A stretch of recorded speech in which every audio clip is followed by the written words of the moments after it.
नमस्कार दोस्तों, आज के हमारे इस वीडियो में हम आपको वैशाख पूर्णिमा की व्रत कथा और महत्व सुनाएंगे। अगर आपको ये वीडियो अच्छा लगे तो लाइक करें और अगर अभी तक चैनल को सब्सक्राइब नहीं किया है तो सब्सक्राइब करें, बेल आइकन दबाएं जिससे हमारे हर वीडियो की नोटिफिकेशन आपको मिलती रहेगी। तो चलिए शुरू करते हैं। हिंदू धर्म में वैशाख पूर्णिमा का दिन बहुत ही महत्वपूर्ण माना जाता है। इसी दिन भगवान गौतम बुद्ध का जन्म हुआ था, इसलिए इस तिथि को बुद्ध पूर्णिमा के रूप में भी मनाया जाता है। स्कंद पुराण के अनुसार पूर्व काल में वैशाख माह की एकादशी तिथि को अमृत प्रकट हुआ। द्वादशी को भगवान विष्णु ने उसकी रक्षा की। त्रयोदशी को श्री विष्णु ने देवताओं को सुधापान कराया तथा चतुर्दशी को देव विरोधियों दैत्यों का संहार किया और वैशाख की पूर्णिमा के दिन ही समस्त देवताओं को उनका साम्राज्य प्राप्त हुआ। अतः देवताओं ने प्रसन्न होकर इन 3 तिथियों को वर दिया है। वैशाख माह की ये 3 शुभ तिथियां मनुष्य के समस्त पापों का नाश करने वाली हैं तथा सब प्रकार के सुख प्रदान करने वाली हैं। वैशाख के शुक्ल पक्ष की त्रयोदशी से लेकर पूर्णिमा तक की तिथियां पुष्करणी कही गई हैं। यह बड़ी पवित्र और शुभ कारक हैं एवं सब पापों का क्षय करने वाली हैं। इनमें स्नान, प्रभु का ध्यान एवं दान पुण्य करने से पूरे महास्नान का फल मिल जाता है। तो चलिए अब इसकी कथा का श्रवण करते हैं। द्वापर युग में एक समय की बात है, यशोदा जी ने श्री कृष्ण से कहा, हे कृष्ण, तुम सारे संसार के उत्पन्न करता, पोषण तथा उनके संहार करता हो। आज कोई ऐसा व्रत मुझे कहो जिसके करने से मृत्यु लोक में स्त्रियों को विधवा होने का भय न रहे तथा यह व्रत सभी मनुष्य की मनोकामना को पूर्ण करने वाला हो।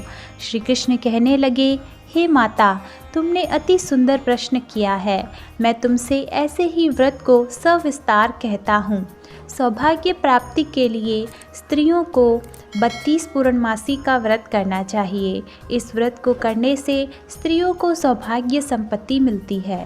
यह व्रत अचल सौभाग्य को देने वाला और भगवान शंकर के प्रति मनुष्य मात्र की भक्ति को बढ़ाने वाला है। यशोदा जी कहने लगी, हे कृष्ण, सर्वप्रथम इस व्रत को मृत्यु लोक में किसने किया था? इसके विषय विस्तार पूर्वक मुझसे कहो। श्री कृष्ण कहने लगे कि इस भूमंडल पर एक अत्यंत प्रसिद्ध राजा, चंद्रहास से पलित, अनेक प्रकार के रत्नों से परिपूर्ण कांतिका नामक एक नगरी थी। वहाँ धनेश्वर नाम का एक ब्राह्मण था और इसकी स्त्री अति सुशील और रूपवती थी। दोनों ही उस नगरी में बड़े प्रेम से रहते थे। घर में धन धान्य आदि की भी कोई कमी नहीं थी। उनको एक बड़ा दुख था, उनके कोई संतान नहीं थी, जिस वजह से वे बहुत दुखी रहते थे। एक दिन एक बड़ा तपस्वी योगी उस नगरी में आया।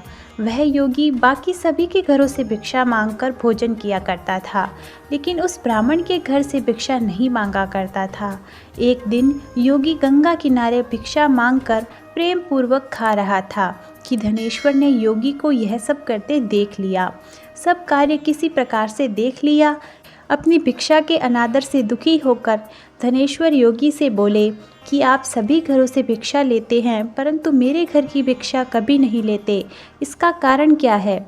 योगी कहने लगे कि हमारा धर्म हमें इस बात की आज्ञा नहीं देता, क्योंकि अभी आप गृहस्थ जीवन में एक सुख से वंचित हैं। आपके घर कोई संतान नहीं है, इस कारण मैं आपके घर की भिक्षा स्वीकार नहीं कर सकता।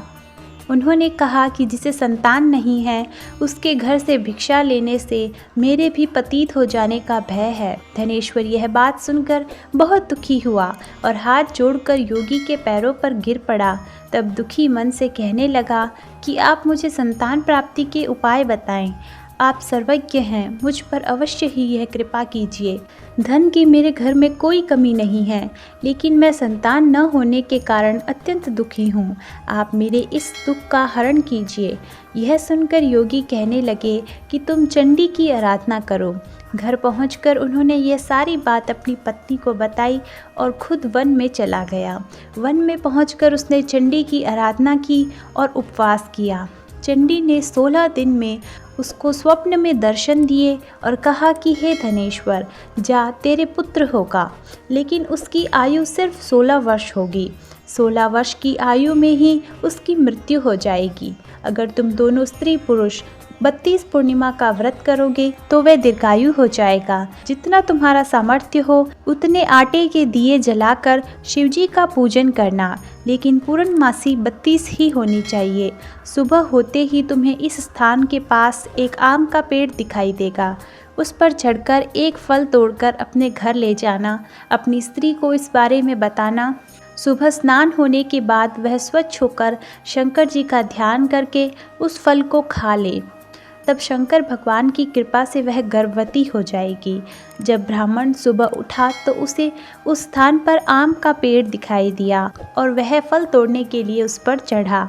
वह पेड़ पर चढ़ नहीं पा रहा था। यह देखकर उसे बड़ी चिंता हुई। उसने भगवान गणेश जी की उपासना की और कहा, हे दयानिधे, अपने भक्तों के विघ्नों का नाश करके उनके मंगल कार्यों को करने वाले, दुष्टों का नाश करने वाले, रिद्धि सिद्धि देने वाले, आप मुझे इतना बल दें कि मैं अपनी मनोकामना पूरी कर सकूं। इसके बाद वह पेड़ से फल तोड़कर अपनी पत्नी के पास पहुंचा। उसकी पत्नी ने अपने पति के कहे अनुसार इस फल को खा लिया और वह गर्भवती हो गई। देवी की कृपा से उसे बहुत सुंदर पुत्र प्राप्त हुआ। उसका नाम उन्होंने देवीदास रखा। भगवान की कृपा से बालक बहुत ही सुंदर था, सुशील और पढ़ाई लिखाई में भी बहुत निपुण था। दुर्गा जी के कथा अनुसार उसकी माता ने 32 पूर्णमासी का व्रत रखा। जैसे ही 16वां वर्ष लगा, दोनों पति पत्नी बहुत दुखी हुए, कहीं उसके पुत्र की मृत्यु ना हो जाए। उन्होंने सोचा कि अगर उनके सामने यह सब हुआ तो वह कैसे देख पाएंगे। तभी उन्होंने देवीदास के मामा को बुलवाया और 1 वर्ष के लिए देवीदास को काशी में पढ़ने के लिए भेज दिया। 1 वर्ष के बाद उसे वापस लेकर आ जाना। देवीदास अपने मामा के साथ एक घोड़े पर सवार होकर चल दिया। उसके मामा को भी यह बात पता नहीं थी। दोनों पति पत्नी ने 32 पूर्णमासी का व्रत पूरा किया। दूसरी तरफ मामा और भांजा रात गुजारने के लिए रास्ते में एक गांव में रुके। उस दिन उस गांव में ब्राह्मण की कन्या का विवाह होने वाला था। जिस धर्मशाल में वर और बारात के बाकी लोग रुके हुए थे, उसी धर्मशाल में देवीदास और उसका मामा ठहर गए। उधर कन्या को तेल आदि चढ़ने के बाद जब लगन का समय आया तो वर की तबीयत खराब हो गई। वर के पिता ने अपने परिवार वालों से विचार विमर्श करके कहा कि यह देवीदास मेरे पुत्र जैसा ही है, मैं इसके साथ लगन करा दूं और बाद में बाकी सारे काम मेरे बेटे के साथ पूरे हो जाएंगे। ऐसा कहने के बाद वर के पिता देवीदास को मांगने के लिए उसके मामा के पास आए और उन्हें सारी बात बताई। मामा ने कहा कि कन्यादान में जो कुछ भी मिलेगा वो हमें दे दिया जाए। वर के पिता ने बात स्वीकार कर ली। इसके बाद देवीदास का विवाह कन्या के साथ संपन्न हुआ। इसके बाद वह अपनी पत्नी के साथ भोजन न कर सका और मन में विचार करने लगा, ना जाने ये किसकी पत्नी होगी। यह सोचकर उसकी आंखों में आंसू आ गए। तब वधू ने पूछा कि क्या बात है, आप उदास क्यों हो। तब उसने सारी बात अपनी पत्नी को बता दी। तब कन्या कहने लगी, आप ही मेरे पति हो, मैं आपकी ही पत्नी रहूंगी, किसी अन्य की कभी नहीं। तब देवीदास ने कहा, ऐसा मत करिए, क्योंकि मेरी आयु बहुत कम है, मेरे बाद आपका क्या होगा। लेकिन उसकी पत्नी नहीं मानी और बोली, स्वामी आप भोजन कीजिए। दोनों रात में सोने के लिए चले गए। सुबह देवीदास ने पत्नी को 4 नगों से जड़ी एक अंगूठी दी और एक रुमाल दिया और बोला कि हे प्रिय, इसे लो और संकेत समझकर स्थिर चित हो जाओ।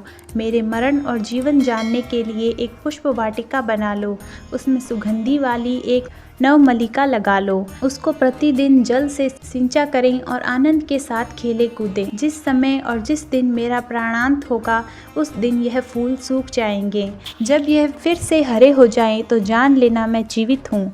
यह समझाकर वह वहाँ से चला गया। इसके बाद जब वर और बाकी बाराती मंडप में आए तो कन्या ने उसे देखकर कहा कि यह मेरा पति नहीं है, इसके साथ मेरा विवाह नहीं हुआ है। अगर यह वही हैं तो यह बताएं कि मैंने इनको क्या दिया है, साथ ही कन्यादान में मिले आभूषण दिखाएं। कन्या की सारी बात सुनकर वह कहने लगा कि मैं ये सब नहीं जानता। इसके बाद सारी बारात भी अपमानित होकर चली गई। भगवान कृष्ण बोले, हे माता, इस प्रकार देवीदास काशी चला गया। कुछ समय जब बीत गया तब एक सर्प उसके प्राण हरने के लिए वहां आया, लेकिन वह उसको काट नहीं पाया क्योंकि उसकी माता ने पहले ही 32 पूर्णमासी का व्रत कर लिया था। इसके बाद खुद काल वहां पहुंचा। भगवान की कृपा से तभी वहां माता पार्वती और भगवान गणेश आए। देवीदास को मूर्छित दशा में देखकर माता पार्वती ने भगवान शिव से प्रार्थना की कि हे महाराज, इस बालक की माता ने पहले ही 32 पूर्णिमा के व्रत कर लिए हैं, आप इसको प्राण दें। भगवान शिव ने माता पार्वती के कहने पर उसे प्राण दान दे दिए। उधर उसकी पत्नी उसके काल की प्रतीक्षा कर रही थी। उसकी पत्नी ने जाकर देखा कि पुष्प और पत्र दोनों ही नहीं हैं और उसको बहुत आश्चर्य हुआ। और जब उसने देखा कि पुष्प वाटिका फिर से हरी हो गई है तो वह समझ गई कि उसका पति जिंदा है। इसके बाद वह बहुत ही प्रसन्न होकर अपने पति से कहने लगी कि मेरे पति जीवित हैं, उनको ढूंढिए। जब 16वां वर्ष व्यतीत हो गया तो देवीदास भी अपने मामा के साथ काशी से चल दिया। इधर उसकी पत्नी के परिवार वाले उन्हें ढूंढने के लिए जा ही रहे थे कि उन्होंने देखा कि देवीदास और उसका मामा उधर आ रहे हैं। उनको देखकर उनके ससुर बहुत ही प्रसन्न हुए और उन्हें अपने घर ले आए। वहाँ सारा गांव इकट्ठा हो गया और कन्या ने भी उसे पहचान लिया। देवीदास ने इसके बाद अपनी पत्नी और मामा को लेकर वहाँ से चल दिए। उसके ससुर ने भी उसे बहुत सा धन दहेज में दिया। जब वह अपने घर की तरफ चल रहा था तो उसके माता पिता को लोगों ने खबर कर दी, तुम्हारा पुत्र देवीदास अपनी पत्नी और मामा के साथ आ रहा है। ऐसा समाचार सुनकर पहले तो उन्हें विश्वास नहीं हुआ, लेकिन जब देवीदास आया और उसने अपने माता पिता के पैर छुए तो देवीदास के माता पिता ने उनका माथा चूमा और दोनों को अपने सीने से लगा लिया। दोनों के आने की खुशी में धनेश्वर ने बहुत दान दक्षिणा ब्राह्मणों को दी। श्री कृष्ण कहने लगे कि इस तरह धनेश्वर को 32 पूर्णिमाओं के व्रत के प्रभाव से संतान की प्राप्ति हुई। जो स्त्रियां इस व्रत को करती हैं वह वैधव का दुख नहीं भोगती और सदैव सौभाग्यवती रहती हैं। यह मेरा वचन है। यह व्रत संतान देने वाला और सभी मनोकामनाओं को पूर्ण करने वाला है। बोलिए विष्णु भगवान की जय। धन्यवाद।